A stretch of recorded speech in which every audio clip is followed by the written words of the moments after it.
This post really relates to the other post that I was creating about the belief that sometimes we carry, I'm not an artist. Before when I was born into this world, I think personally, like I rolled out of bed, or I rolled out of the womb straight into having a brush in my hand and just painting, or just having paint in my hands and painting. This is what it feels like. It's like the first memories I've got are literally rolling out or coming out of the womb and just painting. And it was my favorite thing as a child. And it's something that I naturally would be drawn to do. And it would just take me into times of flow and enjoyment in my own time. I'd be a little bit of an introvert in certain moments. So when it comes to social situations, I would prefer to sit and draw and paint. It'd just be something really natural. And to be honest, this is something that happens to all children. I just have a friend, very close friend, and her daughter, she's 2 years, and she's just painting. They love it. Of course, children are different, but to be honest, you tell me, name one child that doesn't do that, that doesn't just paint.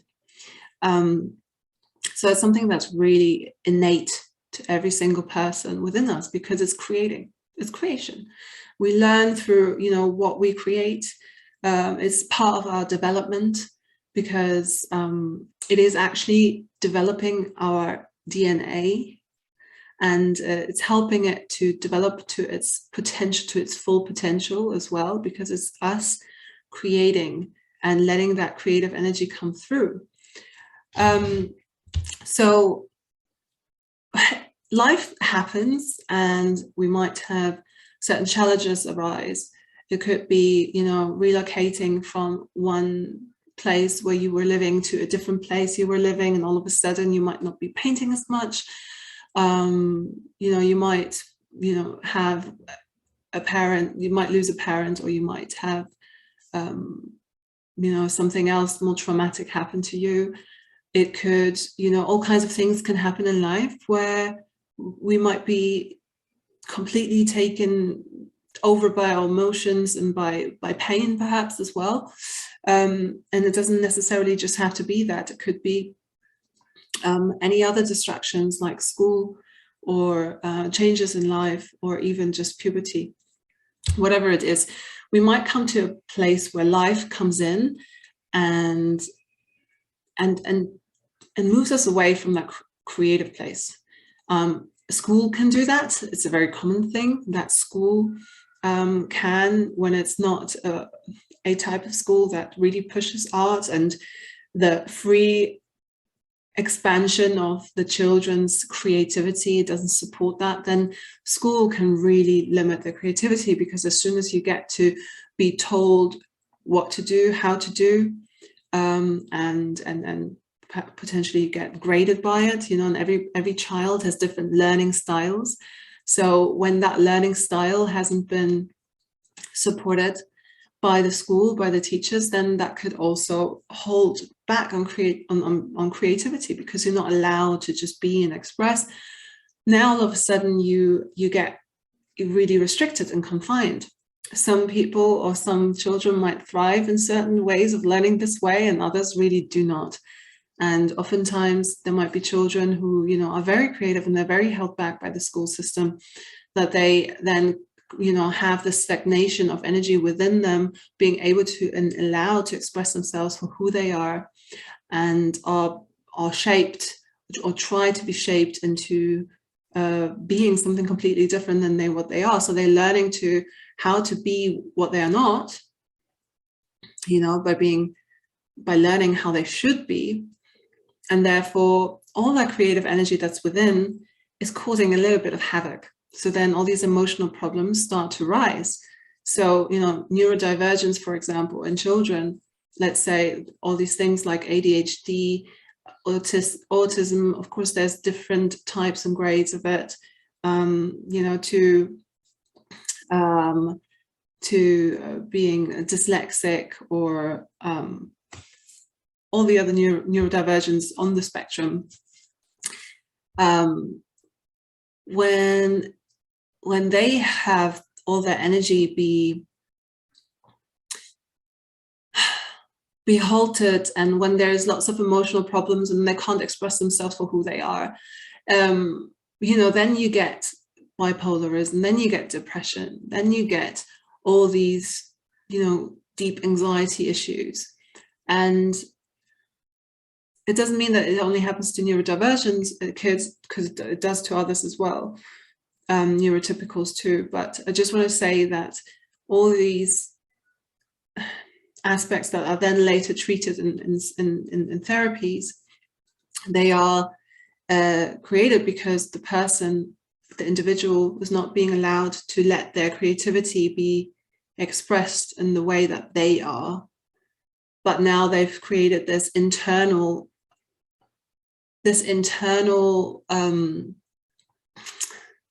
mishmash of all the things that they are, but that they're splitting from because they shouldn't be this way. So, for example, you know, shame is, you know, when, you know, you can imagine that when you are feeling shame about a part of you, you're just splitting yourself internally, like as if you would split yourself in two, but internally in spirit, you split yourself, and then you push yourself out away from you. And then you feel all the shame about who you are. And all these things happen, especially when the child, or when people, when their children really starts there. So when they are not being allowed to be who they are, and all these emotional problems happen. When you have a neurodivergence type of brain, then, you know, it's more likely that it then pushes you into having, into being bipolar, for example, going into extremities of the two polarities, you know, because you can feel a lot, you're very highly sensitive, you are able to empathize, but so much, you're able to have lots of ideas and create a lot, but all of that is halted. So it bounces into one side and the other, you know, one time you're really high, one time you're really low, but you're pulled back and forth because you can't find your inner balance. And that's what happens internally. You know, we're all artists at the beginning. Let's just, you know, summarize everything. We're all artists. Everyone has an inner artist in their own way. Some might be more on the artistic side of things, and some might be more on the calculatory side of things, some more on the organizational. I mean, you know, there is no limit to it. But you're all an artist. And if I'm going to talk about here, artists as painters, for example, then, you know, if you feel like you are not an artist, think again. If you're watching this right now, you most probably are an artistic artist. So if you are born and you're an artist, and then life comes in between and you get all this emotional turmoil, you know, there might be some of you who put that into your art, and that's wonderful. You're able to express yourself this way and still create. But there are other people, and that included me, that when going through a tough time in your life where you don't know who you are, I wasn't able to express. So I want to give this example about my journey as well, of, you know, being born an artist, like I started this conversation, being born an artist, then life happened, and I lost the connection to drawing, to painting, and to my inner artist. And even though that's something that I felt was most of my identity, in that sense of like most of who I was, I then lost it in between. I wasn't creating, but at the same time, when I wasn't creating and I wasn't painting and doing all of that, I wasn't also myself. I was lost somewhere.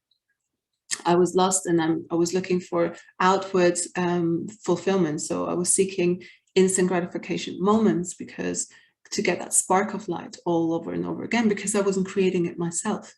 And so, you know, all these mental health issues that you may say, which really aren't mental health issues, they're just an imbalance of your energies, of like you living who you are and being allowed to live who you are. You get a complete imbalance within about that. And therefore,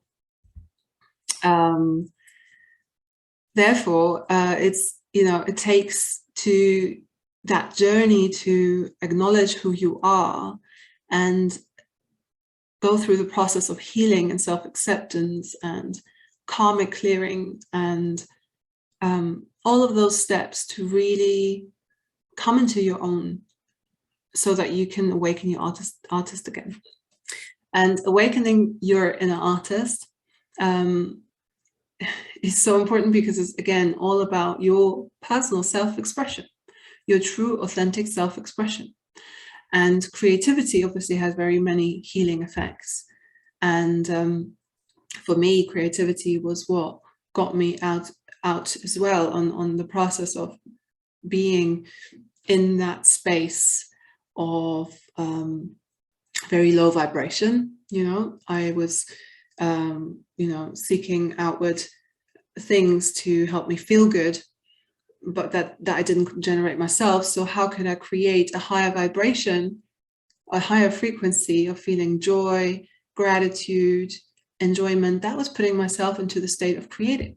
When I was creating, my body was creating those, was having those meditative, really calming and healing and meditative feelings. And that joy came through again. And I was bringing that joy from within. So awakening your inner artist is also as much your path to healing as it is your path to your purpose and to thriving as an artist as well. So here you have a little bit about my story of how, you know, I haven't been creative in between, but that instantly connected with me also not being in my balance and in my happy place. And I was not living who I truly was. And how life comes in between, you know, and kind of like gives us this emotional internal turmoil about who we are. It's a huge confusion. It's a huge confusion that on a physical level we have gotten into through the way that the world has been working in society, and about what is right and what is wrong. And the society, it really hasn't worked on what's the truth of your soul, what's the truth of your being, of you. And this is what being an artist is. It's about being the truth of you. And that's the art of you, right? It's the truth of you. And awakening that will bring you to fulfillment, because then you will understand what things are important for you to act on, to draw into your life, to create,